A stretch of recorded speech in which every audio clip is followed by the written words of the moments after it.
পারিবারিক স্বাস্থ্য সুরক্ষা। অনেকেই কোষ্ঠকাঠিন্য বা পায়খানা কষার জন্য নিয়মিত ইসবগুলের ভুসি অথবা বেলের শরবত খান, কিন্তু কাজ করে না। আমি বলবো একটু নিয়ম করে খান, তবে কাজ করবে। যেমন ইসবগুলের ভুসি সকালে নয়, প্রতিদিন রাতের বেলায় হালকা গরম পানির সাথে যদি নিয়মিত সেবন করবেন, তবে অবশ্যই কাজ করবে। অন্যদিকে বেলের শরবত খাওয়ার সময়ও একটু নিয়মকানুন মেনে চলুন। সেই ক্ষেত্রে বেলের শরবতের সাথে গুড় মিক্স করে খেলে অবশ্যই কাজ করবে।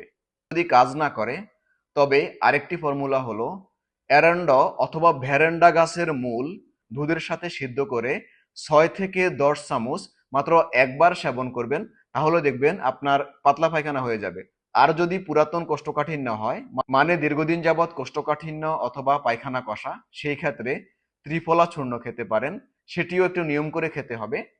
আমলকি, হরিতকি, বহেড়া একসাথে চূর্ণ করে 2 চামচ করে রাতে ঘুমানোর আগে হালকা গরম পানির সাথে সেবন করবেন।